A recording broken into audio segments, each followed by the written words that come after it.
আমি একটু দেখতে চাই যে রংপুর বিভাগের কে কোন জেলা থেকে আপনারা এসছেন। কুড়িগ্রাম থেকে কারা এসছেন দেখি, কুড়িগ্রাম। মাশাআল্লাহ মাশাআল্লাহ। আচ্ছা, গাইবান্ধা জেলার কে আসছেন? গাইবান্ধা, হ্যাঁ মাশাআল্লাহ। ঠাকুরগাঁও, ঠাকুরগাঁও অনেকে আসছেন। দিনাজপুর জেলা থেকে মাশাআল্লাহ। নীলফামারী, ঠিক আছে, ফি আমানিল্লাহ। পঞ্চগড় অনেক আসছে। রংপুর, রংপুর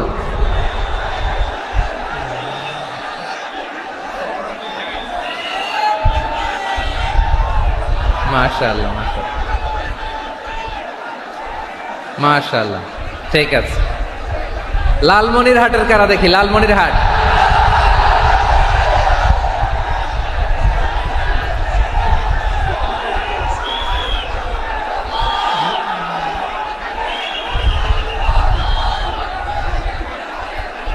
মাশাআল্লাহ মাশাআল্লাহ মাশাআল্লাহ।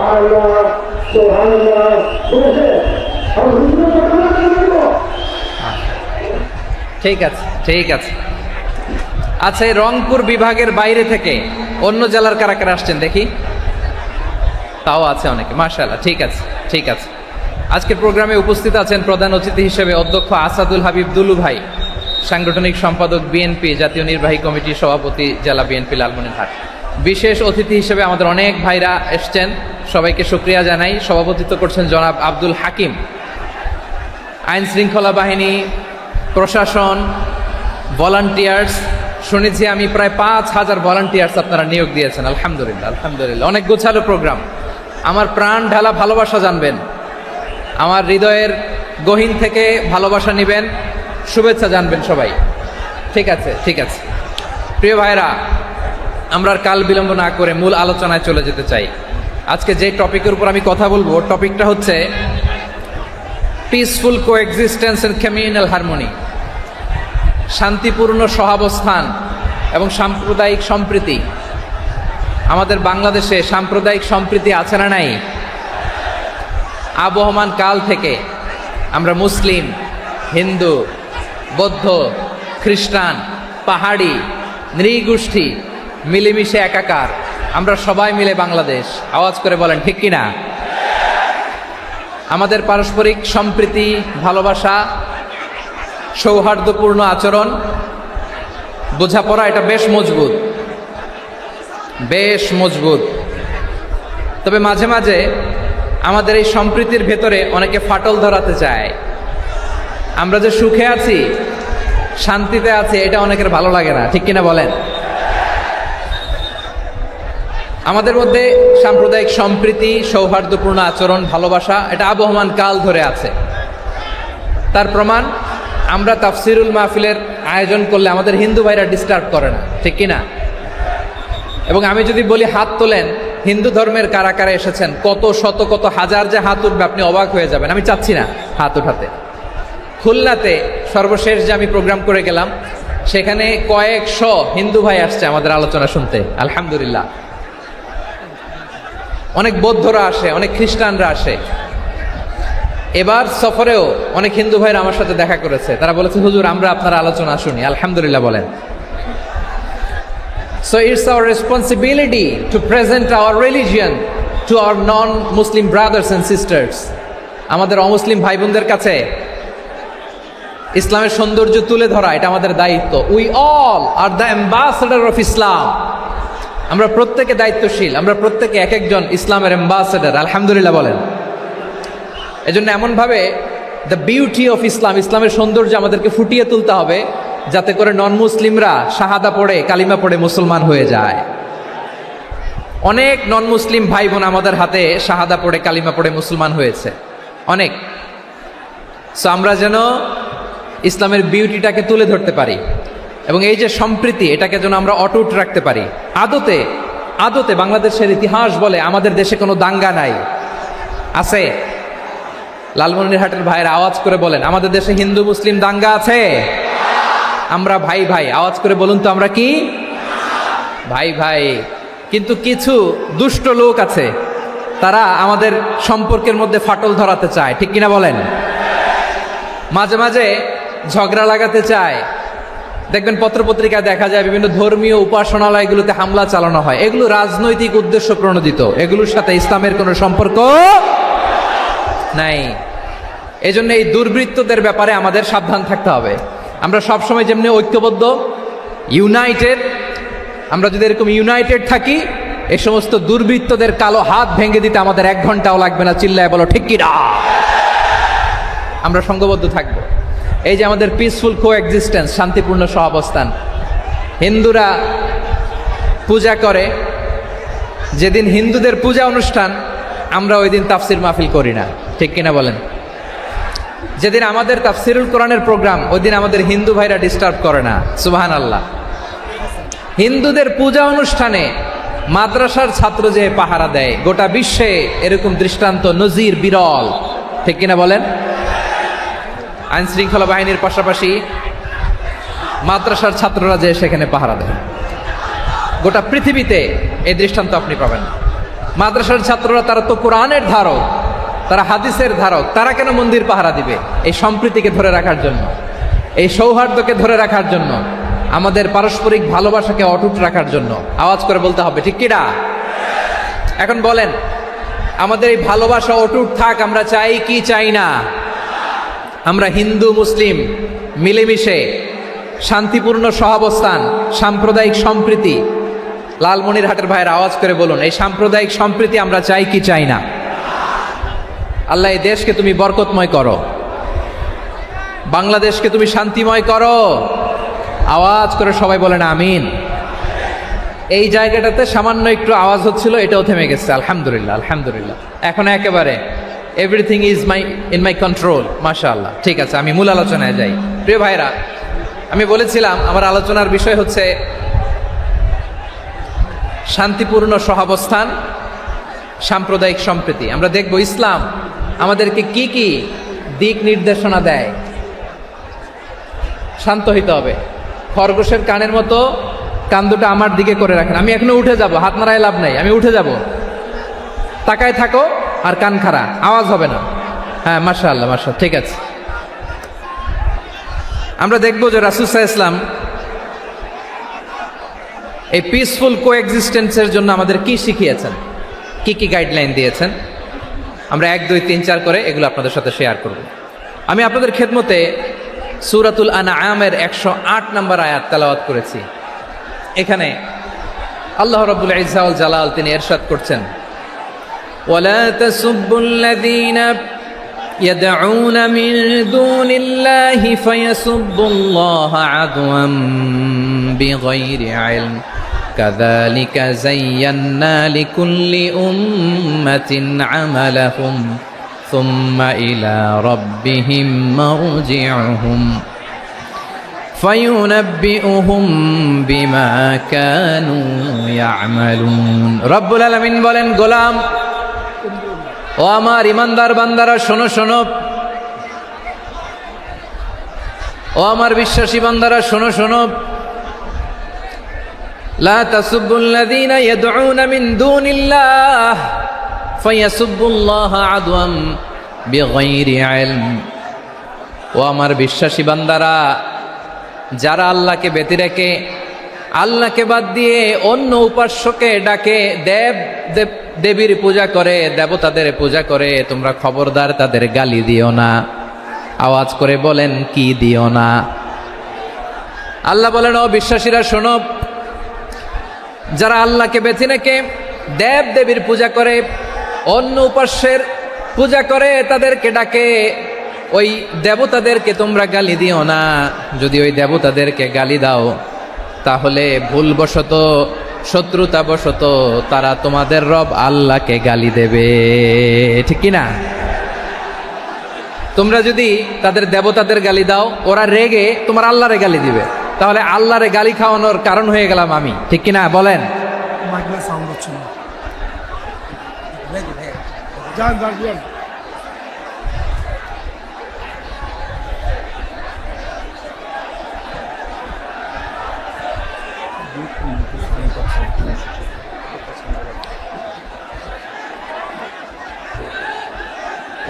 সম্মানিত ভাইয়েরা, এত বিশাল প্রোগ্রাম, মাইকের একটা সেট আপ থাকে, তারগুলো অনেক সময় নড়ে যায়, ধাক্কা ধাক্কিতে ডিসপ্লেস হয়, একটু ঝামেলা হবে।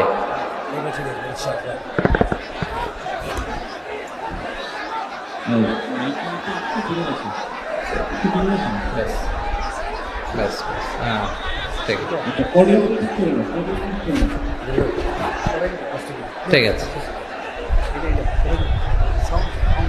একটু একটু সমস্যা হবে মাঝে মাঝে। আপনারা শান্ত থাকলে, শান্ত থাকতে হবে। এইভাবে সাউন্ড নাই, এই নাই, এই বলতে বলতে আমার সময়ও নাই, উঠে যেতে হবে, এগুলো বোকামি। এই বিভাগীয় প্রোগ্রামগুলোতে যাই, চিৎকার চেঁচামেচি করে তোমরা আসো, সময় শেষ, আমাকে উঠে যেতে হয়। আমরা তো বঞ্চিত হলাম, গুরুত্বপূর্ণ অনেক কথা শোনাবো তোমাদের, অনেক। প্রিয় ভাইরা, আপনারা শান্ত হয়ে বসুন, শান্ত হয়ে। রব্বুল আলামিন বলেন, খবরদার বিশ্বাসীরা, আল্লাহ ছাড়া যারা অন্যান্য উপাস্যদেরকে ডাকে, দেবতাদেরকে ডাকে, তাদেরকে তোমরা গালি দিও না। ওই সমস্ত দেবতাদেরকে যদি তোমরা গালি দাও, তাহলে তারা আল্লাহকে গালি দিবে, ঠিক কিনা বলেন? আমরা দেবতাদের গালি দিলে ওরা আল্লাহকে গালি দিবে। রব্বুল আলামিন বলেন, খবরদার দেবতাদেরকে গালি দিও না, তাহলে ওরা তোমার রব আল্লাহরে গালি দেবে। প্রতিটি জাতির জন্য তাদের কাজকে আমি আল্লাহ সুশোভিত করে রেখেছি, তারা সবাই একদিন আমার কাছেই ফিরে আসবে। এরপর আমি রব্বুল আলামিন তাদের আমলনামা তাদেরকে জানিয়ে দেব। সুবহানাল্লাহ পড়ে। প্রিয় ভাইয়েরা, আল্লাহ তাআলা বলেছেন, খবরদার গালি দিও না। আদেশটা কার? আওয়াজ করে বলেন তো। হিন্দুদের দেবতা দেবদেবীদেরকে গালি দেওয়া যাবে না। আওয়াজ করে বলুন প্রিয় ভাইয়েরা, এই আদেশটা কার? এই আপনাদের গলার আওয়াজ। অন্য ধর্মের দেবতাদেরকে যে গালি দেওয়া যাবে না, এই আদেশটা কার? আরো জোরে বলুন, কার? গালি দিবেন কোন দেবতাকে? দিবেন? যদি দেন, তাহলে ওরা আল্লাহরে গালি দিবে। তাহলে আল্লাহরে গালি খাওয়াইলো কে? আপনি, ঠিক কিনা বলেন? আমি আল্লাহকে গালি খাওয়ানোর কারণ হলাম, কারণ আমি যদি গালি না দিতাম, ওরা আমার রবকে গালি দিত না। আওয়াজ করে বলেন, ঠিক কিনা? তাহলে প্রিয় ভাইয়েরা, ইসলাম আমাদেরকে শিখায়, সূরাতুল আনআমের 108 নম্বর আয়াত থেকে আমরা বুঝলাম, কোনো ধর্মকে ছোট করা যাবে না। অন্য ধর্মকে ছোট করা মানে ইসলামকে ছোট করা। অন্য ধর্মের দেবতাকে গালি দেওয়া মানে আল্লাহকে গালি খাওয়ানো। আওয়াজ করে বলেন, ঠিক কিনা? খবরদার, এটা করা যাবে না। আর অন্য ধর্মের দেবতাকে যদি আপনি গালি দেন, ওরা ইসলাম থেকে দূরে সরে যাবে। যাও ইসলামের প্রতি আকৃষ্ট হয়েছিল, আর কোনোদিন ইসলামের ধারে কাছে আসবে না। আওয়াজ করে বলেন, ঠিক কিনা? এজন্য কখনো কোনোদিন অন্য ধর্মের দেবতাদেরকে গালি দেওয়া যাবে না। অন্য ধর্মের কোনো দেবতাদেরকে আমরা গালি দিব না, গালি দিব না, বরং ইসলামের beauty, the beauty of Islam, ইসলামের সৌন্দর্যকে আমরা তুলে ধরব। আমরা যদি বিশ্বনবী সাল্লাল্লাহু আলাইহি ওয়াসাল্লামের জীবনের দিকে তাকাই, তাহলে আমি দেখব বিষ্ণু ইসলাম মক্কাতে কিংবা মদিনাতে অন্য ধর্মের লোকদের সাথে খুব পিসফুলি লাইফ লিড করেছেন। হোক মুশরিক, হোক খ্রিস্টান, হোক ইহুদি, বিশ্বনবী সবার সাথে মিলেমিশে ছিলেন। আলহামদুলিল্লাহ বলেন। ইসলাম হচ্ছে পিসফুল রিলিজিয়ান। অন্য ধর্মের প্রতি সহনশীলতার সবক ইসলাম আমাদেরকে দেয়। কিন্তু প্রতিটি মুসলিমের এটা মনে রাখতে হবে, আল্লাহর কাছে পছন্দনীয় গ্রহণযোগ্য ধর্ম, জীবনাদর্শ একটি, সেটা হচ্ছে ইসলাম। আওয়াজ করে বলেন, সেটা কি? লালমনিরহাটের ভাইয়েরা, আওয়াজ করে বলুন, আল্লাহর কাছে মনোনীত ধর্ম একটি, সেটা কি?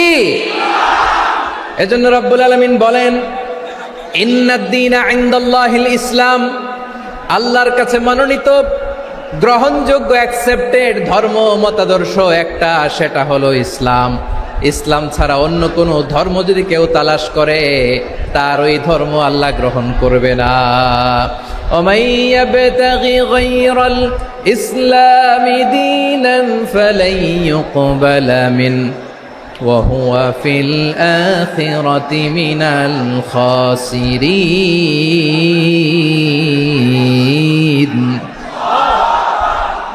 Whoever seek anything except Islam, that won't be accepted from him, and he will be loser in the day of judgment. কিয়ামতের দিন ইসলাম ছাড়া কেউ যদি অন্য কোনো ধর্ম তালাশ করেছে দুনিয়াতে, তার এই মতাদর্শ গ্রহণ করা হবে না। and he will be loser, সে হবে লুজার, ক্ষতিগ্রস্ত, হাই হাই কোম্পানির ম্যানেজার। ওর আমও শেষ, সালাও শেষ। আওয়াজ করে বলেন, ঠিক কি না? এজন্য ইসলাম পেয়ে আমরা খুশি না বেজার? প্রত্যেক নামাজ শেষে আমরা আল্লাহরে বলি, আল্লাহ রাদিতু বিল্লাহি রাব্বা ওয়া বিল ইসলামি দীনা ওয়া বি মুহাম্মাদিন নাবিয়ান ওয়া রাসূলা। ও আল্লাহ, তোমারে রব হিসেবে পেয়ে আমরা খুশি। ও আল্লাহ, ইসলামকে ধর্ম হিসেবে পেয়ে আমরা খুশি। বিশ্বনবীকে আমাদের রাসূল পেয়ে আমরা খুশি। ঠিক কিনা বলেন? ইসলাম ছাড়া অন্য কোনো ধর্ম আমরা গ্রহণ করব না। ঠিক কিনা বলেন? আল্লাহর কাছে অ্যাকসেপ্টেড রিলিজিয়ান একটা, সেটা ইসলাম। তো বিশ্বনবী সাল্লাল্লাহু আলাইহি ওয়াসাল্লাম মক্কাতে কিংবা মদিনাতে খুব পিসফুলি এক্সিস্ট করেছেন, যে কোনো ধর্মের সাথে মিলেমিশে চলেছেন। তার প্রমাণ আমরা যদি রাসূল সাল্লাল্লাহু আলাইহি ওয়াসাল্লামের বায়োগ্রাফির দিকে তাকাই, তাহলে দেখব তিনি মুশরিকদের সাথে পিস ট্রিটি করেছেন, শান্তি চুক্তি, পিস ট্রিটি, পিস এগ্রিমেন্ট। আপনারা হুদাইবিয়ার সন্ধির নাম শুনেছেন? আমার লালমনিরহাটের কলিজার টুকরা ভাইয়েরা, হুদাইবিয়ার সন্ধির নাম আপনারা শোনেন নাই? 6ষ্ঠ হিজরিতে বিষ্ণু ঈসা ইসলাম মুশরিকদের সাথে এই ট্রিটি করেছেন, চুক্তি। কাদের সাথে? মুশরিকদের সাথে। আমরা তো মুসলমান বসতে পারি না। আমরা দুই মুসলিম ভাই একসাথে বসে চা খেতে পারি না, গল্প করতে পারি না। বিষ্ণু ঈসা ইসলাম মুশরিকদের সাথে ট্রিটি করেছেন, হুদাইবিয়ার সন্ধি। এই সন্ধির আগে মক্কা থেকে কেউ মদিনায় যেতে পারে না, মদিনা থেকে কেউ মক্কায় যেতে পারে না। কিন্তু এই সন্ধির পরে ট্রাফিক স্বাভাবিক হয়ে গেল। মক্কার লোকেরা মদিনায় আসতে পারে, মদিনার লোকেরা মক্কায় আসতে পারে। এটাকে বলে সুলহে Hudaybiyyah, the peace agreement of Hudaybiyyah, শান্তি চুক্তি। আমরা পৃথিবীতে এখন অনেক শান্তি চুক্তির নাম শুনি, এগুলো সব the piece treaty of Hudaibiya থেকে কপি করা। আল্লাহু আকবার। তাহলে বিশ্বনবী সাল্লাল্লাহু আলাইহি সাল্লাম তিনি যে শান্তিপূর্ণ সহাবস্থানে বিশ্বাসী ছিলেন, মুসলমানেরা যে অন্য ধর্মের প্রতি সহনশীল, তার প্রমাণ হচ্ছে এই পিস ট্রিটি। শুধু তাই নয়, মাইকের সাউন্ডটা একটু বাড়াই দিতে হবে, খুব দুর্বল, একটু মজবুত করতে হবে, আর একটু ক্লিন করতে হবে, আর সবগুলা জায়গায় সাউন্ড যাচ্ছে কিনা একটু ক্রস চেক করতে হবে। হ্যাঁ, পাবেন দিচ্ছে mic operator, he is trying his level best, দিচ্ছে। মাইক অপারেটর যিনি আছেন, প্রতিটি জায়গায় প্রতিটি সাউন্ড বক্সে যেন আওয়াজ পাওয়া যায়, একটু ক্রস চেক করেন, সাউন্ডটাকে একটু স্ট্রং করে দেন। হ্যাঁ, ঠিক আছে, মাশাআল্লাহ। এদিকে তাকান, এদিকে। মক্কার পার্ট গেল, পিস এগ্রিমেন্ট করলেন, শান্তি চুক্তি।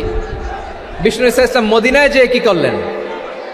মদিনায় যে বিষ্ণু ঈসা ইসলাম মদিনা চার্টার করলেন, মদিনা সনদ, সাহিফাতুল মদিনা, এটার বলে মদিনা চার্টার।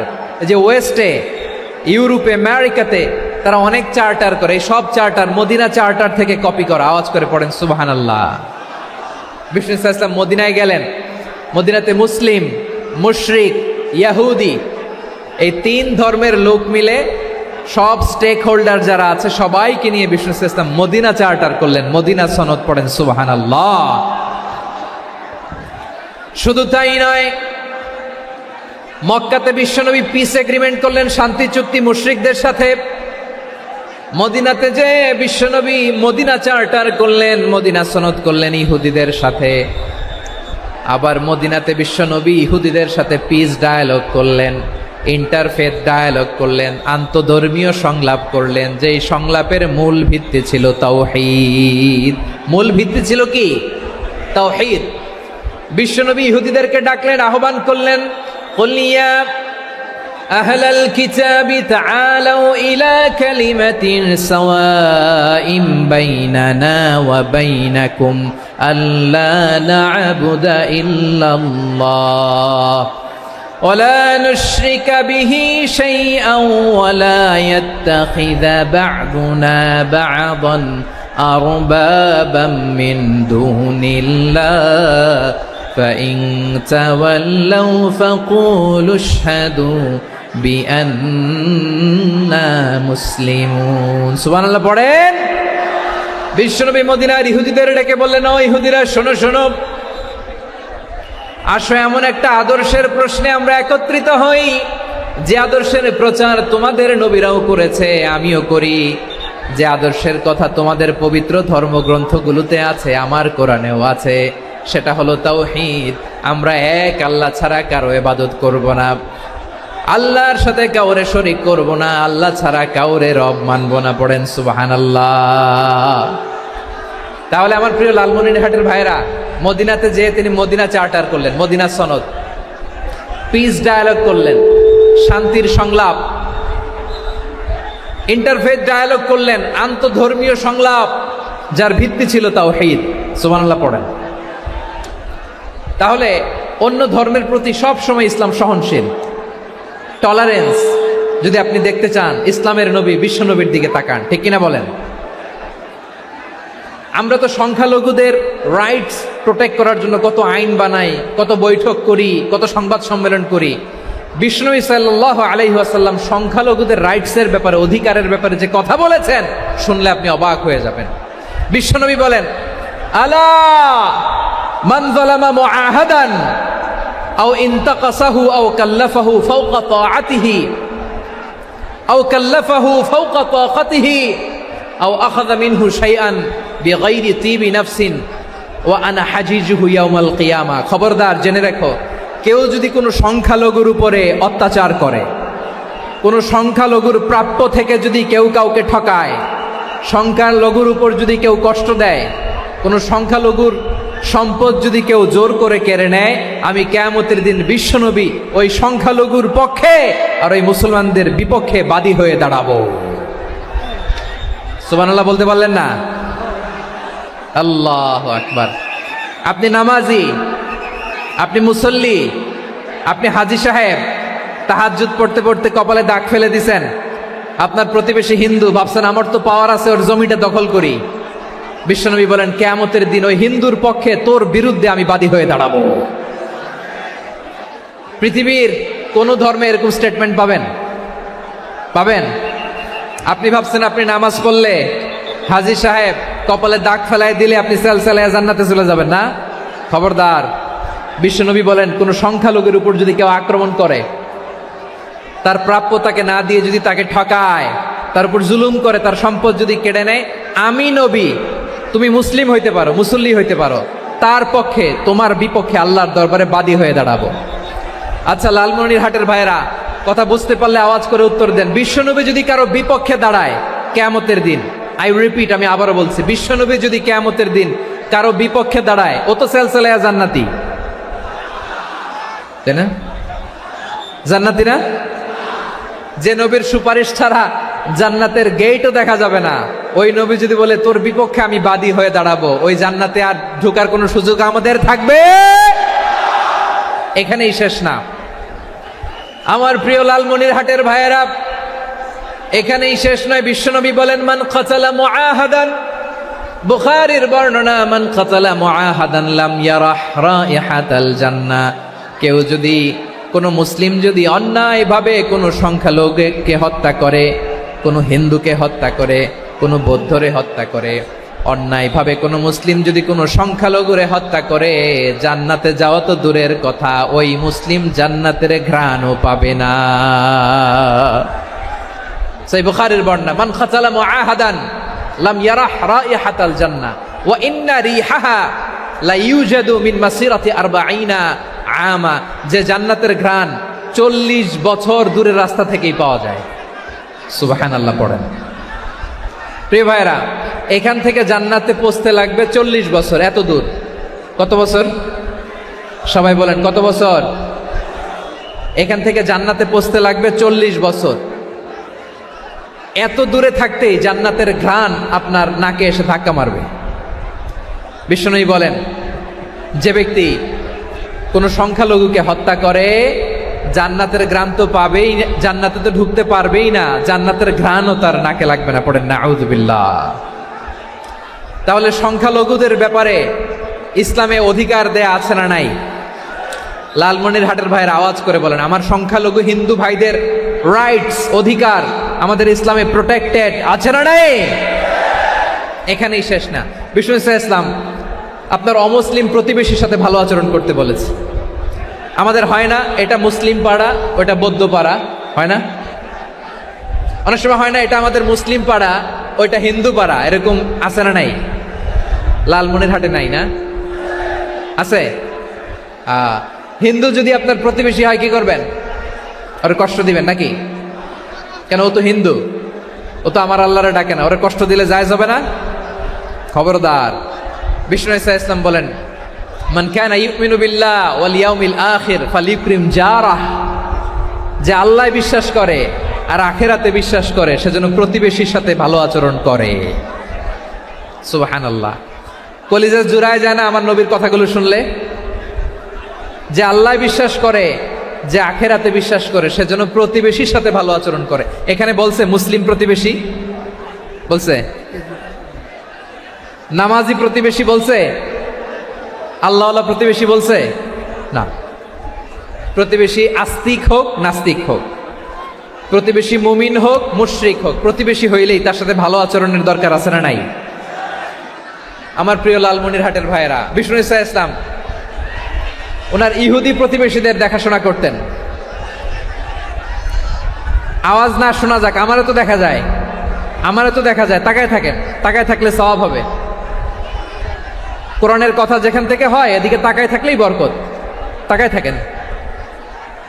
জি জি, মাইক, আমি তার মাইক ঠিক করতে আসি না এদিকে, এই মাইক ঠিক করব, ওই মাইক ঠিক করব, ওদিকে পাইলট বলবে হুজুর চলে আসেন।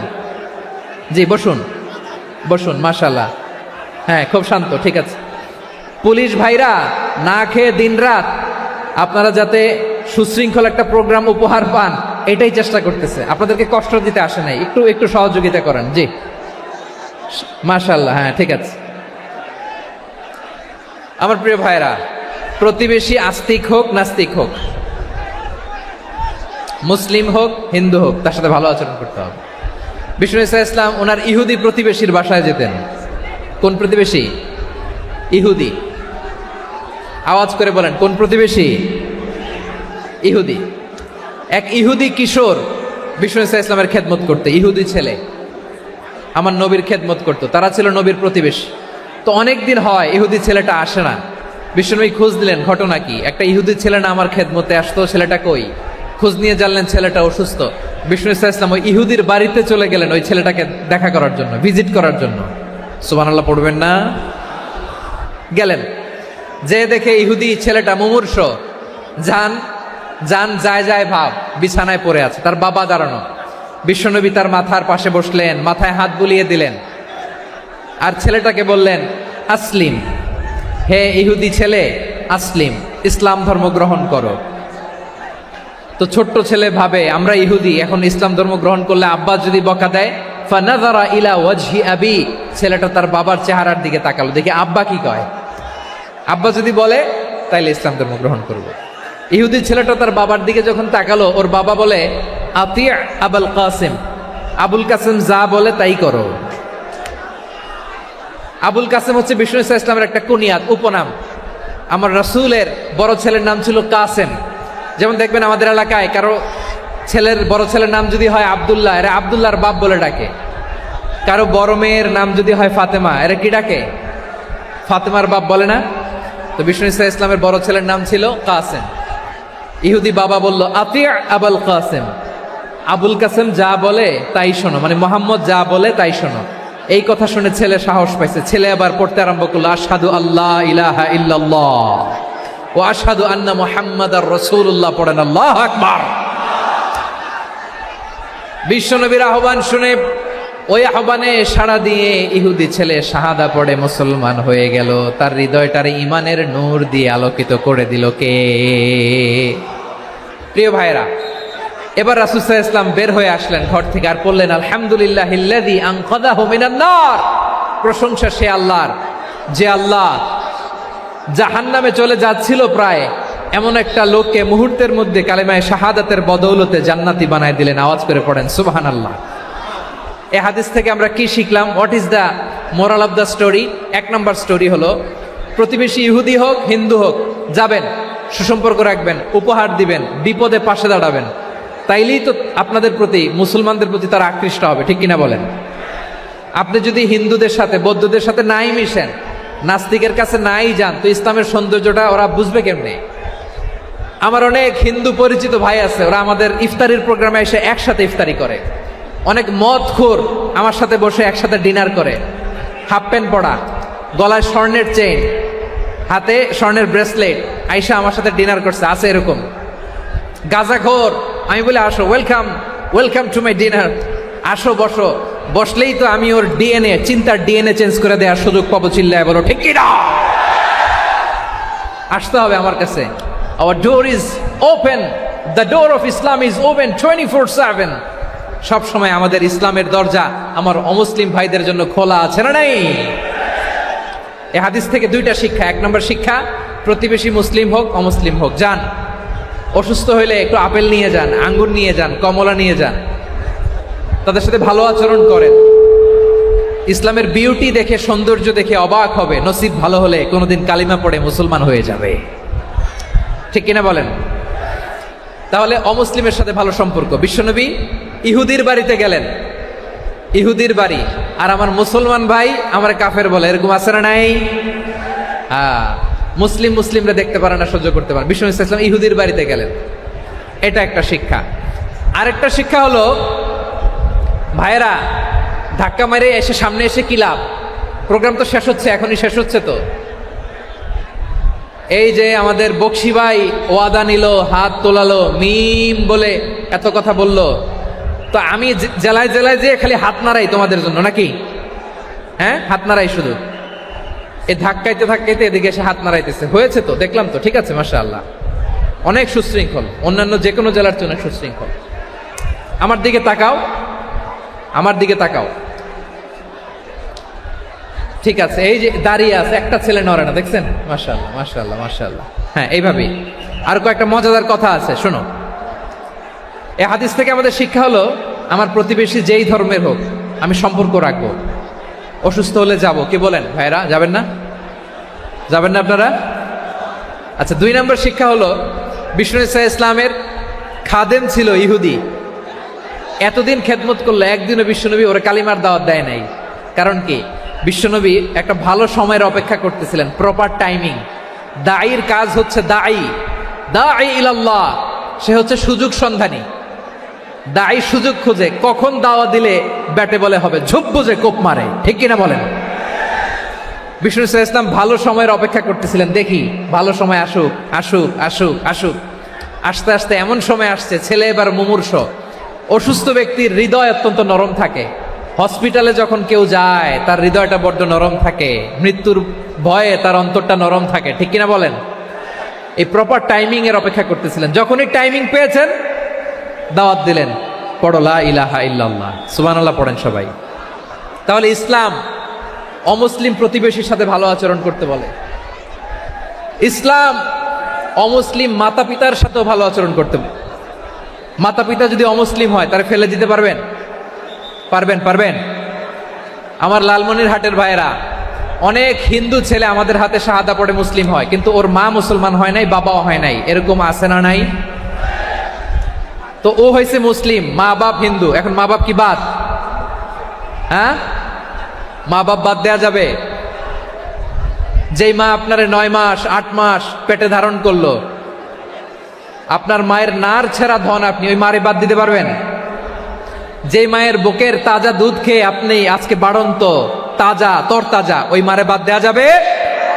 মায়ের এক ধারে দুধের দাম, কাটিয়া গায়ের চাম, পাপুষ বানাইলেও ঋণের শোধ হবে না, এমন দরদি ভাবে কেউ হবে না আমার মাগো। মায়ের এক ধারে দুধের দাম, কাটিয়া গায়ের চাম, পাপুষ বানাইলেও ঋণের শোধ হবে না, এমন দরদি ভাবে কেউ হবে না আমার মাগো, ঠিক কিনা? মাকে তো বাদ দেওয়া যায় না। وَقَضَى رَبُّكَ أَلَّا تَعْبُدُوا إِلَّا إِيَّاهُ وَبِالْوَالِدَيْنِ إِحْسَانًا। আল্লাহ বলে, অবধারিত 2টা ভার্ডিক তোমাদের জন্য, এক আল্লাহর ইবাদত করবা আর মা বাবার প্রতি ইহসান করবা। আদেশটা কার? মা বাবার প্রতি ইহসান করতে হবে। আমার মা হিন্দু হোক, ভালো আচরণ করতে হবে, বৌদ্ধ হোক, ভালো আচরণ করতে হবে। আমার যে সমস্ত হিন্দু ভাইয়েরা মুসলিম হয়েছে, তোমাদের মা বাবা এখনো মুসলমান হয় নাই, তাদের সাথে ভালো আচরণ করতে হবে আপনাদের। খেদমত নিজে করতে হবে অথবা খেদমতের ব্যবস্থা করাই দিতে হবে। মান্থলি যে খরচ লাগে এটা দিতে হবে। আরে তুমি এখন মুসলিম, তোমার মা বাবা হিন্দু, এখনই তো সুযোগ ইসলামের সৌন্দর্য দেখানোর। এখন মা বাবা যদি দেখে আরে এটা হিন্দু থাকতে তো বদমাইশ ছিল, বেয়াদব ছিল, কি এমন ধর্ম সে গ্রহণ করলো যেটা গ্রহণের সাথে সাথে সে পাল্টে গেল? কি এমন ধর্ম সে গ্রহণ করেছে যেটা তার জীবনকে আলোকিত করে দিয়েছে? নসিব ভালো হইলে তারাও কালিমা পড়ে মুসলমান হয়ে যাবে। বিষ্ণু ইসা ইসলামের স্ত্রীর নাম ছিল আয়েশা রাদিয়াল্লাহু তাআলা আনহা, আবু বকর রাদিয়াল্লাহু তাআলা আনহুর মেয়ে। আবু বকর রাদিয়াল্লাহু তাআলা আনহুর আরেক মেয়ের নাম হচ্ছে আসমা। কি নাম? দুজনই আবু বকর রাদিয়াল্লাহু তাআলা আনহুর মেয়ে, আসমা আর আয়েশা। নাম দুটা কেমন লাগে? আসমা নামটা কেমন লাগে? আয়েশা নামটা কেমন লাগে? সবার ভালো লাগে নাই? নাম দুটো আপনাদের ভালো লাগে? লালমনিরহাটে অনাগত যদি কন্যা সন্তান হয়, যদি মনে চায় আসমা রেখে দিতে পারবেন, যদি মনে চায় আয়েশা রেখে দিয়েন। দেশে বিদেশে এয়ারপোর্টে রাস্তাঘাটে শুধু বলে হুজুর একটা নাম দেন, আমার ছেলের একটা নাম দেন, মেয়ের একটা নাম দেন। তো আমার মনে আছে যশোরের আদ্দিনের মাহফিলে আমি একটা দুইটা নাম দিয়েছিলাম। আজকে লালমনিরহাটের এই প্রোগ্রামে কন্যা সন্তান যদি হয় দুটা নাম দিলাম, আসমা কিংবা আয়েশা। ইনশাআল্লাহ পড়েন। দুজন বোন, এক মায়ের না, বাবা এক মা দুইজন। আয়েশা রাদিয়াল্লাহু তাআলা আনহার মায়ের নাম উম্মে রুমান, আর আসমা রাদিয়াল্লাহু তাআলা আনহার মায়ের নাম কুতাইলা বিনতে আব্দুল উজ্জা। আবু বকর রাদিয়াল্লাহু তাআলা আনহু 4টা বিয়ে করেছিলেন। তো একই ঘটনা ঘটেছে এই ফ্যামিলিতে। আসমা ইসলাম ধর্ম গ্রহণ করে মুসলিমা, কিন্তু তার মা কুতাইলা মুশরিকা। আই রিপিট, বোঝার জন্য আমি আবারও বলি, আসমা রাদিয়াল্লাহু তাআলা আনহা মুসলিমা, আর আসমার মা কুতাইলা, আওয়াজ করে বুঝে থাকলে বলেন, আসমার মা মুশরিকা। তার মানে মেয়ে মুসলিম, মা অমুসলিম। ভেজাল আছে না নাই? কিন্তু কুতাইলা আর ধৈর্য ধারণ করতে পারে না। নার ছেড়া ধন, কলিজার টুকরা ধন, কলিজার টুকরা সন্তান আসমারে দেখতে বড্ড মন চায়। সাইয়েদানা আসমা রাদিয়াল্লাহু তাআলা আনহা মক্কা থেকে হিজরত করে মদিনায় চলে গেলেন হুদাইবিয়ার পর। যখন মক্কা মদিনার ট্রাফিক স্বাভাবিক হলো, মক্কার লোক মদিনায় যায়, মদিনার লোক মক্কায় আসে। কুতাইলা কলিজার টুকরা সন্তান আসমারে দেখার জন্য কিছু উপহার নিয়ে বিশাল মরুপথ পাড়ি দিয়ে মক্কা থেকে মদিনায় যায়। সুবহানাল্লাহ বলেন। এখন মা আসছে মেয়ের সাথে দেখা করতে, মেয়ে তো আর দেখা দেয় না। মেয়ে ভাবছে আমার মা তো মুশরিকা, অপবিত্রা, তার সাথে কি দেখা দেয়া যাবে? বিশ্বনবীর দরবারে চলে গেলেন। সুবহানাল্লাহ বলেন।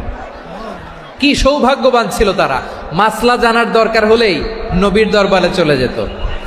ঘরে বউয়ের সাথে ঝগড়া হলে নবীর দরবারে চলে যেত। অনেক সাহাবী বলে আমার পেটে ক্ষুধা লাগলো আমি নবীর কাছে চলে যেতাম, কারণ নবীর চেহারার দিকে তাকালেই আমার পেটের ক্ষুধা মিটে যেত। সাইয়েদানা আসমা রাদিয়াল্লাহু তাআলা আনহা বিশ্বনবীর কাছে চলে গেলেন, যে বললেন ইয়া রাসূলুল্লাহ ইয়া হাবিবাল্লাহ ইন্না উম্মি কাদিমাতুন ইলাইয়া ওয়া হিয়া রাগিবা। আমার মা মক্কা থেকে অনেক দূর মরুর পথ পাড়ি দিয়ে উপহার সামগ্রী নিয়ে মদিনায় আমার সাথে দেখা করতে এসেছে গো নবী। আমার জানতে বড্ড ইচ্ছে হয় আমি আমার মুশরিকা মায়ের সাথে একটু দেখা করতে পারবো কিনা। আফা আসিলুহা, আগে যেমনি আমি আমার মায়ের সাথে ভালো আচরণ করতাম, যেমনি আমি আমার মায়ের সাথে সদাচরণ করতাম গো নবী, এখন আমি মুসলিমা মা মুশরিকা, এখনো কি আগের মতো সদাচরণ করতে পারবো নাকি? বিশ্বনবী বললেন নাম সিলিহা, হ্যাঁ রে আসমা, অবশ্যই অবশ্যই, আগে ঠিক যেমন তুমি তোমার মায়ের সাথে ভালো আচরণ করতে এখনো তেমনি আগের মতো ভালো আচরণ করবা। আওয়াজ করে পড়েন সুবহানাল্লাহ। কি ইসলাম আমরা পেয়েছি! কত ব্রড মাইন্ডেড আমাদের ইসলাম, কত ওপেন মাইন্ডেড ইসলাম, কত ওপেন আপ করতে পারে, চিন্তা করতে পারেন। বিষ্ণু বললেন হ্যাঁ অবশ্যই, নাম সুলিহা, আগে যেমনি ভালো আচরণ করছো আসমা এখন ওইরকমই করো, পারলে আরো বাড়াই করো। সুবহানাল্লাহ বলেন। তাহলে আমার যে হিন্দু ভাইয়েরা, হিন্দু বোনেরা ইমানের বদৌলতে দৌলতে আপনি ধন্য হয়েছেন, আপনার আম্মা আব্বা এখনো মুসলমান হয় নাই, তাদের জন্য দোয়া করেন, তাদের জন্য দোয়া করেন, আল্লাহ যেন তাদেরকেও ইমানের দৌলত দান করে। আমরা সবাই পড়ি আমিন, আরো জোরে পড়েন আমিন। এখন বলেন, ইসলাম কি ন্যারো মাইন্ডেড রিলিজিয়ান না ব্রড মাইন্ডেড? লালমনিরহাটের যুবক ভাইরা আওয়াজ করো, ইসলাম কি ন্যারো মাইন্ডেড না ব্রড মাইন্ডেড? কতটা ব্রড মাইন্ডেড দেখেন, বিশ্বনবী সাল্লাল্লাহু আলাইহি সাল্লাম অমুসলিমরা যদি নবীকে উপহার দিত, ওই উপহারও বিশ্বনবী গ্রহণ করতেন। সুবহানাল্লাহ পড়েন। আপনার অমুসলিম বন্ধু যদি উপহার দেয়, সেটাও আপনি নিতে পারবেন, যেটা নেওয়া জায়েজ। কিন্তু আপনার বন্ধু যদি আপনার মদের বোতল দেয়, নিতে পারবেন? হ্যাঁ, মদের বোতল দিলে পারবেন না। আপনার বন্ধু যদি আপনার পর্ক দেয়, পর্ক শুকরের গোশত মিশ্রিত কোনো খাবার, ওটা নিতে পারবেন না। হালাল যে কোনো জিনিস নিতে পারবেন। বিশ্বনবী সাল্লাল্লাহু আলাইহি ওয়াসাল্লাম অমুসলিমদের দেয়া হাদিয়া গ্রহণ করতেন। কেমন নবী ছিলেন? আমার নবীরে চিনে নেন, আমার নবীর অ্যাটিটিউড জেনে নেন। বিশ্বনবী সাল্লাল্লাহু আলাইহি ওয়াসাল্লাম যখন কোনো জনপদে যেতেন, 3টা অপশন নিয়ে যেতেন। প্রিয় ভাইয়ের আওয়াজ করে বলতে হবে, কোন জনপদে গেলে আমার নবীর অপশন থাকতো কয়টা? আমার মতো 3 আঙ্গুল উঁচু করে দেখান আর বলুন, আমার নবী কোন জনপদে গেলে কয়টা অপশন নিয়ে যেতেন? 1 নাম্বার অপশন আসলিম তাসলাম। নতুন এলাকায় গেলে বলতেন আসলিম তাসলাম, ইসলাম ধর্ম গ্রহণ করো, শান্তিতে থাকবা, আমার ভাই হয়ে যাবো, আমরা ভাই ভাই। ইসলাম মানো, আমরা ভাই ভাই। অপশন নাম্বার কত? 1। যদি বলে না ইসলাম মানবো না, ওকে, অপশন নাম্বার 2, মুসলিম হওয়ার দরকার নাই, লা ইকরাহা ফিদ্দিন, ইসলামে কোনো বাড়াবাড়ি নাই। খ্রিস্টান আছো থাকো, বৌদ্ধ আছো থাকো, ইহুদি থাকতে চাও থাকো, কিন্তু আমরা যেহেতু রিজিওনাল সুপার পাওয়ার, আমাদের আন্ডারে থাকো, ট্যাক্স দিয়া থাকো, এটার বলে জিজিয়া। আলেম যারা আছেন বুঝবেন, এটার আরবিতে কি বলে? জিজিয়া। You pay us the tax, we will give you the security. তোমরা ট্যাক্স দিবা, আমরা সিকিউরিটি দিব, আমাদের আওতায় থাকবা, কেউ তোমাদেরকে আক্রমণ করতে পারবে না, আমরা নিরাপত্তা দিব। সুবহানাল্লাহ বলেন। এটা অপশন নাম্বার কত? আচ্ছা, বুঝে থাকলে বলেন, 1 নাম্বার অপশন কি ছিল? ইসলাম। ইসলাম মানো, শান্তিতে থাকবা, ভাই ভাই, আমরা ভাই ভাই। অপশন নাম্বার 2, ট্যাক্স দাও, আমরা নিরাপত্তা দিব, মুসলিম হওয়া লাগবে না। এখন 1 নাম্বারও মানে না, 2 নাম্বারও মানে না, মুসলিম হব না, ভালো, খ্রিস্টান থাকো, ট্যাক্স দাও, আমরা সিকিউরিটি দিব না, এইটাও মানি না। বিষ্ণু বলেন, তাহলে তলোয়ার আমাদের আর তোমাদের মাঝে ফায়সালা করবে। মুসলিমও হবা না, ট্যাক্স দিবা, নিরাপত্তা দিব, আমরা সুপার পাওয়ার, আমাদের আন্ডারে থাকবে, এটাও না। তাহলে তোমাদেরকে তো আমরা বিশ্বাস করতে পারি না, কখন না কখন বিশ্বাসঘাতকতা করো, কার সাথে মিলে হাত মিলাও, তলোয়ার আমাদের মাঝে ফায়সালা করবে। তখন তিনি জেহাদের সশস্ত্র সংগ্রামের ঘোষণা দিতেন। সুবহানাল্লাহ পড়েন। দেখেন, পশ্চিমারা জেহাদকে এইভাবে চিত্রায়িত করে না। ওরা জেহাদ বলতে বুঝায় তলোয়ার, হাত কাটো, গলা কাটো না। জেহাদ সশস্ত্র সংগ্রাম 3 নম্বরে। অধিকাংশ ক্ষেত্রেই বিশ্বনবীর সুন্দর আচরণ দেখে, আরে আমার নবীর যে নুরানি চেহারা, অনেকে তো কেবল সিরেফ চেহারাটা দেখেই কালিমা পড়ে মুসলমান হয়ে গিয়েছে। যারা মুসলিম হয় নাই, তারা তাদের ইসলামেই বলবৎ ছিল, ট্যাক্স দিয়ে ইসলামের আন্ডারে ছিল। যারা এটাও মানে নাই, ওইটাও মানে নাই, তাদের বিরুদ্ধে জেহাদ। বিষ্ণু ইসলাম 7ম হিজরিতে যখন খায়বার বিজয়ের পরে ইসলাম রিজিওনাল সুপার পাওয়ার হিসেবে আত্মপ্রকাশ করলো, বিশ্বনবী চিঠি লিখলেন অন্যান্য সুপার পাওয়ারের কাছে, রাষ্ট্রীয় চিঠি লেখে এক রাষ্ট্রপ্রধান আরেক রাষ্ট্রপ্রধানের কাছে। ঠিক কিনা বলেন? জানেন না আপনারা? এই যে 24-এর ছাত্র নাগরিক অভ্যুত্থানে, এই অভ্যুত্থান যখন শুরু হয়, আমি তখন সাউথ আফ্রিকাতে একটা স্ট্যাটাস দিয়েছিলাম, কোটা নয়, গোটা দেশ সংস্কার করা লাগবে। শুধু বাংলাদেশ নয়, সারা বিশ্বের বাংলা ভাষাভাষী লোকেরা এই আন্দোলনের সাথে সমর্থন তারা করেছে, এটাকে সাপোর্ট করেছে, তারা সমর্থন দিয়েছে। আমাদের ইউনাইটেড আরব আমিরাতের বাংলাদেশি ভাইয়েরা, তারা সেখানে রাস্তায় নেমে এসেছিল, জানেন? ওইখানে ডেমনস্ট্রেশন করা যায় না, সেখানকার সরকার তাদেরকে যাবজ্জীবন দিয়েছিল। তখন আমাদের এই যে প্রধান উপদেষ্টা ডক্টর মোহাম্মদ ইউনূস সরাসরি G2G বলে, এটারে G2G, government to government, G2G, উনি চিঠি লিখলেন যে তাদেরকে, ইউর হাইনেস, হে সম্মানিত আমির, আপনি আমার এই চিঠির কারণে আমার সম্মানে এই 53 জন বাংলাদেশিকে মাফ করে দেন। এই চিঠির বদৌলতে বেকসুর খালাস পেয়ে গিয়েছিল আমাদের ভাইরা। জানেন না এই ঘটনা আপনারা? তাহলে গভর্নমেন্ট টু গভর্নমেন্ট চিঠি দেওয়া হয়। সপ্তম হিজরিতে বিষ্ণু ইসলাম সব সুপার পাওয়ারের কাছে চিঠি দিলেন, রোমান সম্রাটের কাছে, পারস্য অধিপতির কাছে, মিশরের অধিপতির কাছে, সবার কাছে চিঠি লিখলেন। চিঠির ভাষা ছিল এরকম, মিন মুহাম্মাদিন রাসূলিল্লাহ ইলা মুকাওকিস আযীমিল কিবত, মুহাম্মদ রাসূলুল্লাহর পক্ষ থেকে মিশরের বাদশার কাছে, আসলিম তাসলাম, ইসলাম মানো শান্তিতে থাকবা, সালামুন আলা মান ইত্তাবা আল হুদা, শান্তি তার জন্য যে হেদায়েতের অনুসরণ করে। সুবহানাল্লাহ পড়েন। তো এই চিঠি অনেকে ভালোভাবে রিসিভ করেছে। অনেকে এই চিঠি পাওয়ার পরে নবীর কাছে আবার ইন রিটার্ন উপহার পাঠিয়েছে। কি পাঠিয়েছে? উপহার। মিশরের বাদশাহ মুকাওকিস তিনি বিশ্বনবীকে বিশাল এক উপহারের ডালি পাঠিয়েছেন। মিশরের বাদশাহ মুকাওকিস ছিলেন ধর্মে খ্রিস্টান। লালমনিরহাটের ভাইয়েরা আওয়াজ করে বলেন, মিশরের বাদশাহ ধর্মে কি ছিল? খ্রিস্টান। কি উপহার দিয়েছিল আমার নবীকে? শুনতে মনে চায়? আওয়াজ নাই লালমনিরহাটের গলায়। শুনতে মনে চায়? 1000 স্বর্ণমুদ্রা। 1000 স্বর্ণমুদ্রা। 2টা খ্রিস্টান দাসী, একজনের নাম মারিয়া বিনতে শামউন আল কিবতিয়া, আরেকজনের নাম সিরিন বিনতে শামউন আল কিবতিয়া।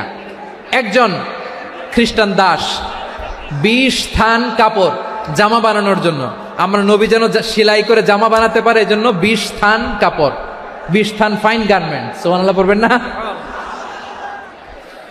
এরপরে একটা গাধা যেটার নাম ছিল উফাইর, আর একটা খচ্চর, এটার নাম ছিল দুলদুল। খচ্চর চিনেন? গাধা আর ঘোড়ার ক্রসিং এ যে প্রাণীটা দুনিয়াতে আসে ওটার খচ্চর বলে। তো এই যে সুপার পাওয়ার খ্রিস্টান বাদশার কাছে নবী চিঠি লিখলেন, ওই খ্রিস্টান বাদশাহ আমার নবীকে উপহার দিল। বিশ্বনবী এই উপহারগুলো সানন্দে গ্রহণ করেছে। সুবহানাল্লাহ পড়বেন না? তাহলে অমুসলিম কেউ যদি আপনাকে উপহার দেয়, হালাল উপহার হলে আপনি গ্রহণ করতে পারবেন। অনুরূপভাবে পারস্যের বাদশাহ, রোম সম্রাট বিশ্বনবীকে উপহার পাঠিয়েছেন। আমার নবী সবগুলো উপহার গিফট গ্রহণ করেছেন। সুবহানাল্লাহ বলেন। তাহলে প্রিয় লালমনিরহাট আওয়াজ করে বলুন, ইসলাম কি ন্যারো মাইন্ডেড রিলিজিয়ন না ব্রড মাইন্ডেড? আম্মাজান আয়েশার কাছে মাসালা জানতে চায় মেয়েরা, হে আম্মাজান, অগ্নি উপাসকেরা তাদের ঈদের দিন নওরোজের সময় আমাদেরকে পাখি দেয়, নেওয়া যাবে? উনি বললেন, ওরা জবাই করে দিলে নেওয়া যাবে না, কিন্তু ওরা যদি ফলমূল এরকম খাবার দেয় এগুলো নেওয়া যাবে। তার মানে অমুসলিমদের দেয়া উপহার এটা গ্রহণ করা যায়। সুবহানাল্লাহ বলেন। শুধু তাই নয়, বিষ্ণু ঈসা ইসলাম অমুসলিমদের সাথে আর্থিক লেনদেনও করেছেন, ফিনান্সিয়াল ডিলিং করেছেন। অমুসলিমদের সাথে প্রয়োজনে আপনি ফিনান্সিয়াল ডিলিং করতে পারবেন। আমরা প্রায় দেখি বাজারের মিষ্টির দোকানগুলো আমার হিন্দু ভাইদের। লালমনিরহাটে মিষ্টির দোকান, দইয়ের দোকান কারা চালায়? হিন্দুরা চালায় না?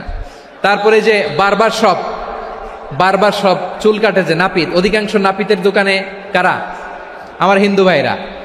তা আপনি চুল কাটতে পারবেন কিনা? পারবেন কিনা বলেন? পারবেন। তার দোকান থেকে দই মিষ্টি কিনতে পারবেন কিনা? হ্যাঁ, আমার মুসলিম ভাইয়ের দোকান থাকলে ওইটারে আমি বেশি প্রায়োরিটি দিব, ঠিক কিনা? কিন্তু যদি তাদের সার্ভিস নিতে চান, প্রোডাক্ট নিতে চান, পারবেন। তার দলিল সহিহ বুখারী, আম্মা জান আয়েশা রাদিয়াল্লাহু তাআলা আনহা বলেন, ইশতারা রাসূলুল্লাহ সাল্লাল্লাহু আলাইহি ওয়াসাল্লাম মিন ইয়াহুদিয়িন তুআমান ওয়া রাহানাহু দিরআহু মিন হাদিদ। রাসূল সাল্লাল্লাহু আলাইহি ওয়াসাল্লাম এক ইহুদির কাছ থেকে, কার কাছ থেকে? সবাই বলে নাই কার কাছ থেকে? আমার নবী, পেয়ারা নবী এক ইহুদির কাছ থেকে জব কিনেছিল। জব, বার্লি, যেটা দিয়ে রুটি বানায়। ওই জবের দাম দেওয়া টাকা পয়সা নবীর কাছে ছিল না। ফলে নবী ওনার একটা পোশাককে মর্গেজ রেখেছিলেন, মর্গেজ, বন্ধক, যে এখন এটার দাম দিতে পারবো না, কয়েক কেজি বার্লি নিয়ে যাই আর বন্ধক হিসেবে আমার জামাটা রেখে গেলাম, যেই দিন দাম দিব ওই দিন জামাটা ছুটাই নিয়ে যাব। সুবহানাল্লাহ পড়বেন না? বাকিতে নিছিলেন, বাকিতে। দিরআহু মিন হাদিদ, লোহার তৈরি বর্ম, মানে যুদ্ধের পোশাক, লোহা দিয়ে বানানো। বিশ্বনবী বললেন, কয়েক কেজি জব দাও, টাকাটা পরে দিব, এখন টাকা নাই, বন্ধক হিসেবে, মর্গেজ হিসেবে আমার জামা রেখে গেলাম, যখন টাকা দিব জামা ছুটায় নিব। আওয়াজ করে বলতে হবে সুবহানাল্লাহ। এ থেকে বোঝা গেল অমুসলিমদের সাথে ফিনান্সিয়াল ডিলিং করা যায়, অর্থনৈতিক লেনদেন করা যায়, কেনাবেচা করা যায়, প্রোডাক্ট কেনা যায়। এমনকি আমাদের মসজিদে নববীতে বারান্দায় আপনারা একটা অটোমেটিক ফ্লাইং আমব্রেলা দেখছেন? সূর্য যখন বাড়ে মসজিদে নববীর বারান্দায় ইয়ার্ডের মধ্যে অটোমেটিক্যালি কিছু আমব্রেলা আছে, সাঁ করে খুলে যায়, আর সূর্যের তাপ লাগে না। আবার সন্ধ্যাবেলায় এই আমব্রেলাগুলো ওরা ক্লোজ করে ফেলে, দেখেন নাই না? দেখছেন? এই মসজিদে নববীকে সর্বোচ্চ উন্নত মানের কনস্ট্রাকশন ইনফ্রাস্ট্রাকচারে ডেভেলপ করার জন্য কর্তৃপক্ষ কিছু অমুসলিম ইঞ্জিনিয়ারের, ডিজাইনারের সহায়তা নিয়েছিল। সুবহানাল্লাহ বলেন। কোন দলিলের ভিত্তিতে? এই দলিলের ভিত্তিতে যে বিষ্ণু ঈসা ইসলাম অমুসলিমদের সাথেও লেনদেন করেছেন। আওয়াজ করে বলতে হবে আল্লাহু আকবার। শুধু তাই নয়, ইন কেস অফ ইমার্জেন্সি, প্রয়োজনে ইসলামের খাতিরে, ইসলামকে সামনের দিকে এগিয়ে নিয়ে যাওয়ার জন্য অমুসলিমদের সাপোর্ট নেওয়া জায়েজ আছে। সুবহানাল্লাহ বলেন। অমুসলিমদের সাপোর্ট নেয়া, তাদের থেকে অর্থ নেয়া, পলিটিক্যাল সাপোর্ট, পলিটিক্যাল অ্যাসাইলাম নেওয়া জায়েজ আছে। আমাদের অনেক বিশ্ববরেণ্য দায়ীরা আমেরিকায় অস্থায়ীভাবে অ্যাসাইলাম নিয়ে থাকে, নিজের দেশে গেলে ফাঁসিতে ঝুলাই দিবে। যুগ যুগ ধরে দায়ীদের উপরে এরকম অত্যাচার আর নির্যাতন আছে না নাই? মিশরের অনেক দায়ীরা পাশ্চাত্যে যেয়ে থাকে। এই যে তারা পলিটিক্যাল অ্যাসাইলাম নিয়ে থাকে, রাজনৈতিক আশ্রয়ে, এটা জায়েজ আছে না? এটা যে জায়েজ আছে তার প্রমাণ স্বয়ং বিশ্বনবী সাল্লাল্লাহু আলাইহি ওয়াসাল্লাম পলিটিক্যাল সাপোর্ট নিয়েছিলেন অমুসলিমদের কাছ থেকে। সুবহানাল্লাহ বলেন। খুব মজাদার একটা ঘটনা, শুনবেন? আপনাদের আগ্রহ দেখে তো মনে হয় না শোনার ইচ্ছা আছে। আছে আছে? গলায় জোর আছে? লিল্লাহি তাকবীর, লিল্লাহি তাকবীর, নারে তাকবীর। মাশাআল্লাহ।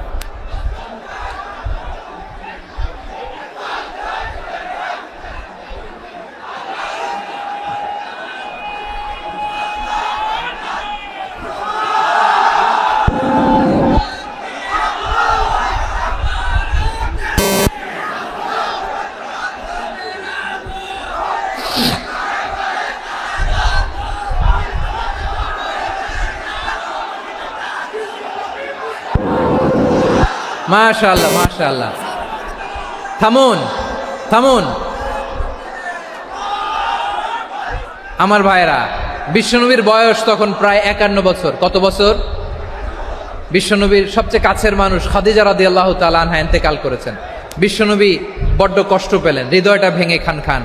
যিনি ঘরের ভেতরে বিশ্বনবীকে সান্ত্বনা দিতেন, ভালোবাসা দিতেন, বাইরে গেলে কুরাইশরা বকাঝকা করে, অত্যাচার করে, কিন্তু আম্মাজান খাদিজা রাদিয়াল্লাহু তাআলা আনহা ঘরটারে এমন শান্তির নীড় বানায় রেখেছেন, এই ঘরের ভিতরে ঢুকলে বিশ্বনবীর কলিজাটা ঠান্ডা হয়ে যেত।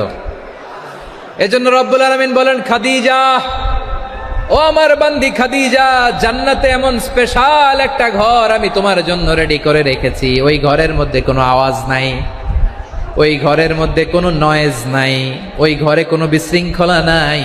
কারণ মক্কার জমিনে আমার নবী কুরাইশদের বিশৃঙ্খলা, নয়েজ আর ঝামেলাগুলোকে উপেক্ষা করে যখন তোমার ঘরের ভিতরে ঢুকতো, ঘরটারে তুমি শান্তির নীড়, ঠান্ডা, নীরব, নিস্তব্ধ, নিঝুম আর শান্তির নীড় বানিয়ে রেখেছো। এজন্য জান্নাতে স্পেশাল একটা শান্তির নীড় আমি তোমারে উপহার দেব। ওই প্রিয়তমা স্ত্রী খাদিজা ইন্তেকাল করলেন, বিশ্বনবীর হৃদয় ভেঙে খান খান। আবার ওনার চাচা আবু তালেব ইন্তেকাল করলেন, যিনি পলিটিক্যাল শেল্টার দিতেন নবীকে। কে দিতেন? আবু তালেবের ভয়ে, বিশ্বনবীর এই চাচার ভয়ে কোনো মুশরিক নবীর গায়ে হাত দেওয়ার সাহস পায় নাই। এখন স্ত্রীও নাই, চাচাও নাই, নবীকে আশ্রয় দেওয়ার কেউ নাই, নবীর চারদিকে অন্ধকার। নবী এখন কই যাবেন?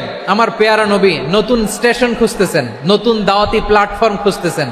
তিনি যায়েদ বিন হারেসা রাদিয়াল্লাহু তাআলা আনহুকে নিয়ে মক্কার পাশের একটা নেইবরিং সিটি তায়েফে চলে গেলেন। কোথায় চলে গেলেন? লালমনিরহাটের ভাইয়ের আওয়াজ করে বলেন, কোথায় গেলেন? তায়েফে চলে গেলেন দিনের দাওয়াত দেওয়ার জন্য। কি দেওয়ার জন্য? নাকি জমি কিনতে গেছিলেন? জমি কিনতে? দুনিয়ার যশ খ্যাতির জন্য? নিজের কোনো লাভের জন্য? তায়েফবাসীদেরকে জাহান্নামের আগুন থেকে বাঁচানোর জন্য। আওয়াজ করে বলতে হবে ঠিক কিনা? বিশ্বনবী বিশাল মরুপথ, পাহাড়ি পথ পাড়ি দিয়ে তায়েফের মরুজমিনে গেলেন কোরআনের দাওয়াত নিয়ে, ইমানের দাওয়াত নিয়ে। কিন্তু তায়েফের লোকেরা বিশ্বনবীর দাওয়াতকে শুধু প্রত্যাখ্যান করেই থামে নাই, তারা বিশ্বনবীর সাথে অত্যন্ত খারাপ আচরণ করেছে, বিশ্বনবীকে শারীরিকভাবে হেনস্থা করেছে, আমার নবীকে শারীরিকভাবে অত্যাচার করেছে, আমার পেয়ারা নবীর গায়ে পাথর মেরেছে, বিশ্বনবীর গা বেয়ে ঝরঝর করে রক্ত ঝরেছে, নবী জামিনের মধ্যে লুটিয়ে পড়েছেন, আবার মেরেছে, আবার নবী হাঁটতে শুরু করলেন, পেছন থেকে আবার মেরেছে, আবার নবী রক্তাক্ত হয়ে জামিনের মধ্যে লুটিয়ে পড়লেন, আবার মেরেছে। বিশ্বনবীর মতো এত সুশ্রী মানব, বিশ্বনবীর মতো এত শুভ্র মানব, বিশ্বনবীর মতো এমন চমৎকার দেহাবয়ব দিয়ে রব্বুল আলামিন কাউকে বানান নাই। এরকম চমৎকার মানুষটাকে তারা তায়েফের ওই জমিনে রক্তাক্ত করেছে। বিশ্বনবী দুনিয়ার কোনো স্বার্থের জন্য সেখানে যান নাই, নিজের কোনো লাভের জন্য, প্রাপ্তির জন্য যান নাই, তায়েফবাসীদের জাহান্নামের আগুন থেকে বাঁচাতে গিয়েছেন। ঠিক কিনা বলেন? খেয়ে না খেয়ে দিন প্রচারের কাজে নিজেকে দিয়েছ বিলিয়ে, তায়েফের কাফিরেরা চিনল না সে আলো, দুষ্ট ছেলেদের পিছু দিল লেলিয়ে, পাথরের আঘাতে ক্ষত বিক্ষত হয়ে সারা শরীর থেকে রক্ত ঝরে। হে রাসূল তোমাকে ভুলি আমি কেমন করে, হে রাসূল তোমাকে ভুলি আমি কেমন করে। পারেন না আপনারা? ধরুন আমার সাথে। হাজার ব্যথা বেদনার পরে ফিরে আসনি তুমি আপন ঘরে, দিনের আলো তুমি ছড়িয়ে দিতে, চলে গেলে মদিনায় মক্কা ছেড়ে। হে রাসূল তোমাকে ভুলি আমি কেমন করে, হে রাসূল তোমাকে ভুলি আমি কেমন করে। ঠিক কিনা বলে? প্রিয় ভাইরা, তায়েফের ছেলেরা নবীকে রক্তাক্ত করলো। আমার নবী কই যাবে? কই যাবে? মক্কায় জায়গা নাই, তায়েফে জায়গা নাই। তায়েফ থেকে ভারাক্রান্ত মন নিয়ে আমার নবী মক্কায় ফিরে আসলেন। বিশ্বনবী মক্কায় ঢুকতে পারেন না।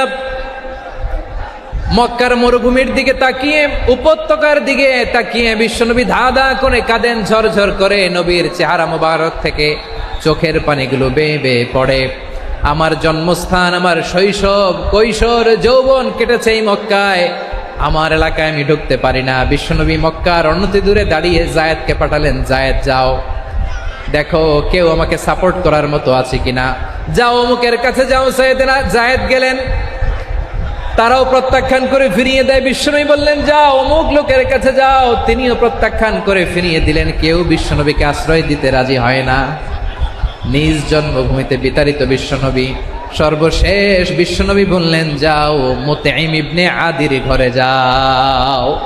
মুতঈম ইবনে আদি মুশরিক, তার কাছে যাও। গেলেন, মুতঈম ইবনে আদি রাজি হয়ে গেল। সুবহানাল্লাহ বলেন। দেখেন, অনেক বিপদের সময়ও আমি নিজে সাক্ষী, সামাজিকভাবে, রাজনৈতিকভাবে কত ঝঞ্ঝা, কত ষড়যন্ত্র, কত কনস্পাইরেসি পাড়ি দিয়ে আমাদেরকে সামনে এগিয়ে যেতে হয়।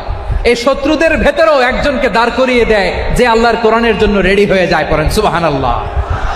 মুতঈম ইবনে আদি, আল্লাহ তার মনকে নরম করে দিলেন। মুতঈম বলে, মুহাম্মদ আমি তোমাকে আশ্রয় দিব। তার দুই ছেলেকে পাঠালেন, যাও খোলা তলোয়ার নিয়ে, স্কট দিয়ে, গার্ড অফ অনার দিয়ে মোহাম্মদকে মক্কায় ঢুকাও, আর বলো আমি আমান দেব। আমান কি দিব? আমান মানে সিকিউরিটি, নিরাপত্তা। সিকিউরিটি ছাড়া, আমান দেওয়া ছাড়া কেউ থাকতে পারতো না মক্কায়। দুই ছেলে বিষ্ণু ইসা ইসলামকে নিয়ে আসলো। নবী কাবার চারদিকে তাওয়াফ করলেন, নামাজ পড়লেন। আবু জাহেল, উতবা, শাইবা, ওয়ালিদ ইবনে মুগীরা সবাই দেখে, কেউ কিছু করতে পারে না। কারণ মুতঈম ইবনে আদি ঘোষণা দিয়েছেন, আমি মুহাম্মদকে আমান দিয়েছি, মুহাম্মদের গায়ে যেন কেউ স্পর্শ না করে। আওয়াজ করে পড়েন সুবহানাল্লাহ। নবীর এই বিপদকালে মুহূর্তে মুতঈমের হৃদয়টারে নরম করে দিল কে? আচ্ছা, লালমনিরহাটের ভাইয়েরা বলেন, এই মুতঈম কি মুসলিম ছিল না মুশরিক? সবাই বলতে হবে মুসলিম না মুশরিক।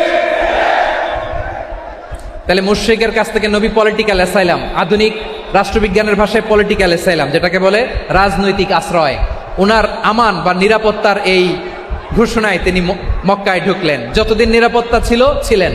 মুতঈম যখন মারা গেল, বিষ্ণু ইসলাম হিজরত করে মদিনায় চলে গেলেন। সুবহানাল্লাহ। কিন্তু মুতঈম যে বিশ্বনবীর উপকার করছে এটা বিশ্বনবী ভুলে নাই।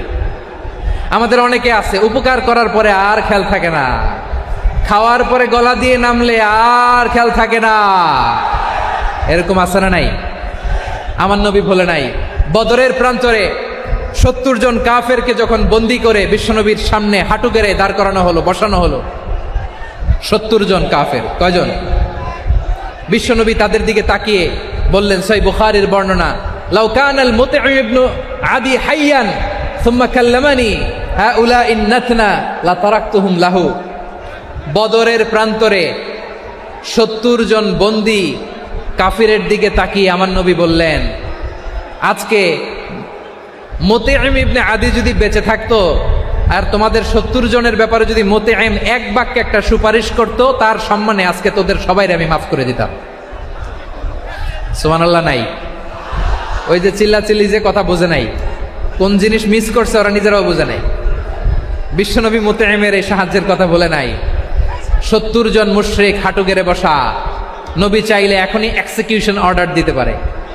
তিনি বললেন, আজকে যদি মুতঈম বেঁচে থাকতো আর মুতঈম যদি তোদের জন্য সুপারিশ করতো, এই আবর্জনাগুলোর ব্যাপারে সুপারিশ করতো, আমি মুহূর্তেই তোদেরকে এমনি মাফ করে দিতাম।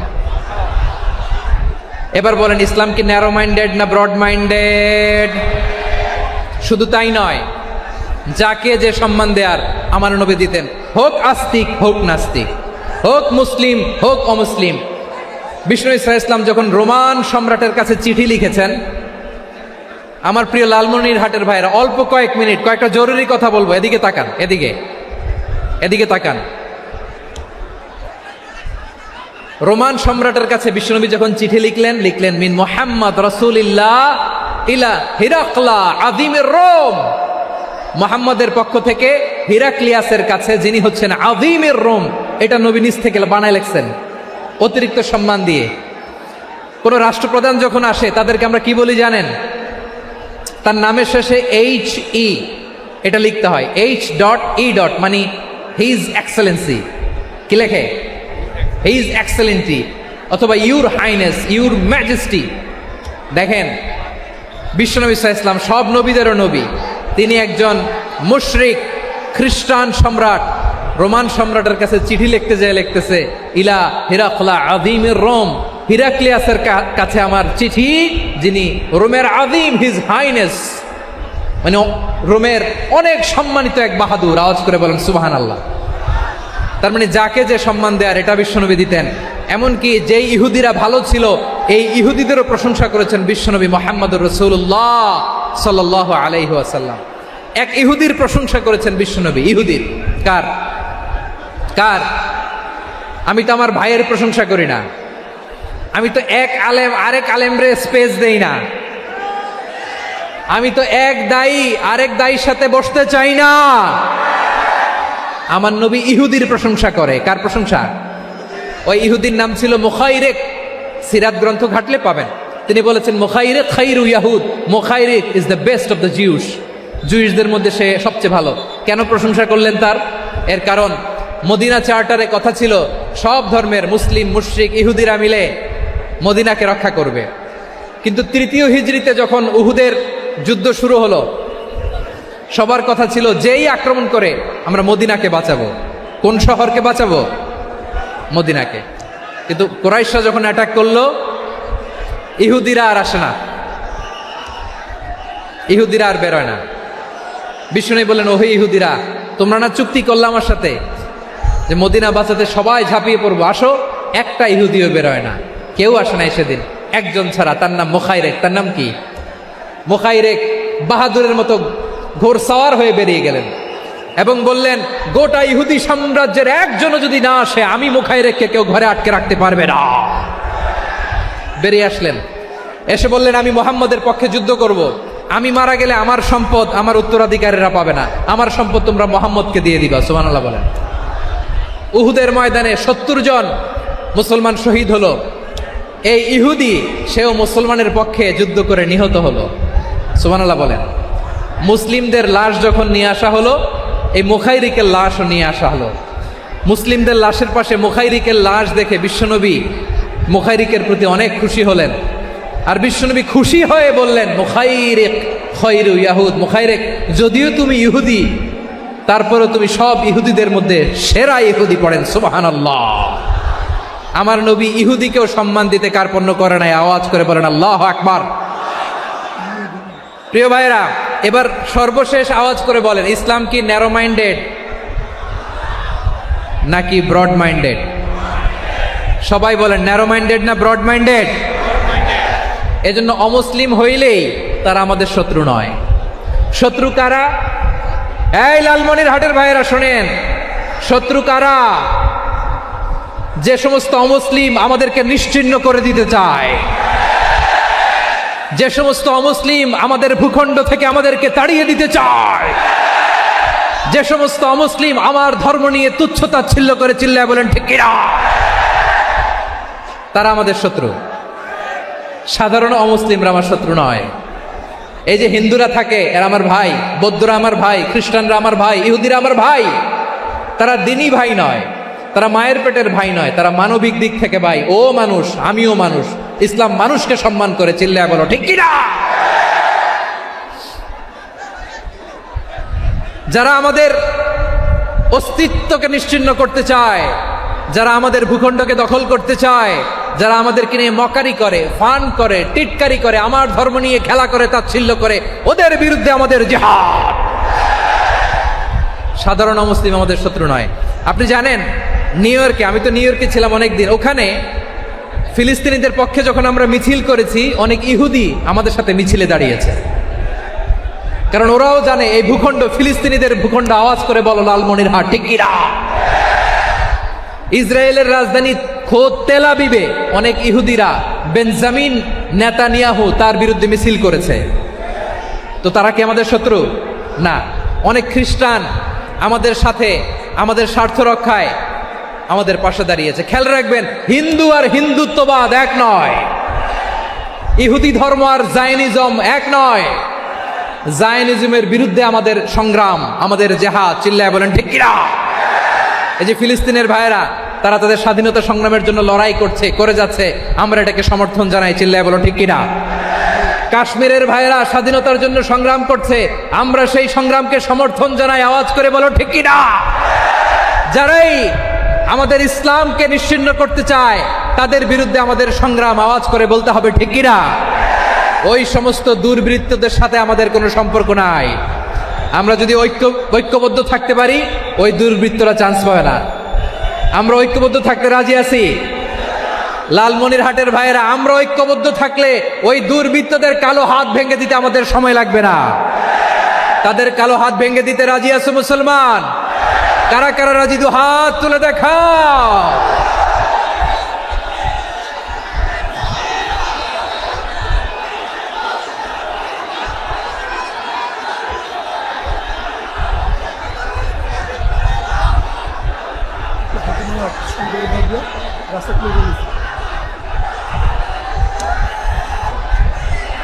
আমার প্রাণ প্রিয় লালমনিরহাটের ভাইয়েরা, শত্রু কাফের আর অশত্রু কাফেরের মধ্যে পার্থক্য আছে না নাই? আবু তালেবও মুশরিক, আবু জাহেলও মুশরিক, কিন্তু দুই মুশরিকে পার্থক্য আছে না নাই? আবু তালেব নবীর চাচা, মুশরিক, মারা গিয়েছে মুশরিক অবস্থায়, কিন্তু আজীবন আমার নবীকে আগলে রেখেছে, আমার নবীকে সাপোর্ট করেছে, ভালোবেসেছে। আবু জাহেলও মুশরিক, মারা গিয়েছে মুশরিক হিসেবে, আজীবন আমার নবীর বিরুদ্ধাচারণ করেছে।